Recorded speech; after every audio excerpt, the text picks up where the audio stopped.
Hi everyone, I hope you're well. I'm going to be doing a video on my Invisalign process from start to finish. So if you want to see how my process went and my experience, then stay tuned. So just a bit of background information, I actually had some fixed metal wire braces.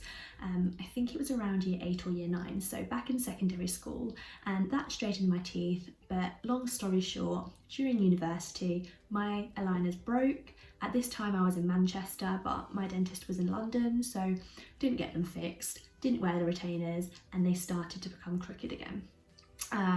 Then basically what made matters worse, I think, was that my wisdom tooth started coming through as well, and that made my teeth even more crowded at the bottom. So I decided to look into Invisalign. After sort of years of deliberation and back and forths, I decided to actually go through with a few consultations. They were free and there was no harm in going just to see if Invisalign was the right thing for me. So I ended up booking 3 different consultations at different times with different orthodontists, and they all said sort of Invisalign was a great fit for me and it would work. So ultimately it was then my choice to decide who to go with and if I wanted to go through with it.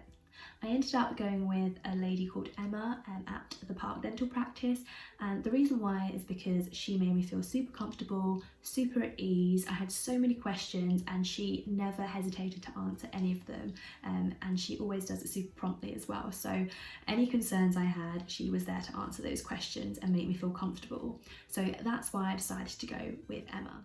So this was a little booklet that I got given at my appointment. It just gives you a bit of information about what Invisalign is, the process.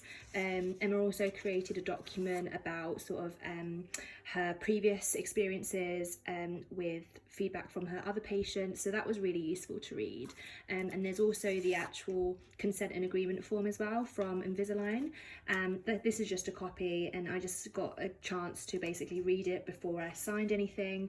And it was really useful for me to sort of read through it, a bit of light bedtime reading, and really take it in and ask any questions that I had, which Emma always answered, and then sort of make my choice from there. I then went in for my second appointment where she took photos of my face, and I also had some scans and x-rays of my teeth as well, which then got sent on to Invisalign to sort of, look through and make sure that everything was okay.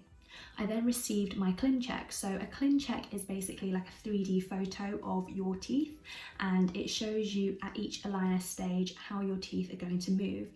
Ultimately, it was important for me to understand that these were only sort of pictures and, I guess, computerized processes, whereas Emma was there to look at the movement, and she ultimately needed to decide whether that was going to be suitable in a human mouth and ultimately in my mouth. So I ended up having quite a few different Clin Checks. There was the debate between, removing that tooth which is poking out, which you can kind of see when I speak, or keeping it there, and it was basically the safest option because there was too much movement of my lower incisor tooth, which in the long run could cause recession. So it's basically a lot safer to remove that tooth. So that's what we're going to do.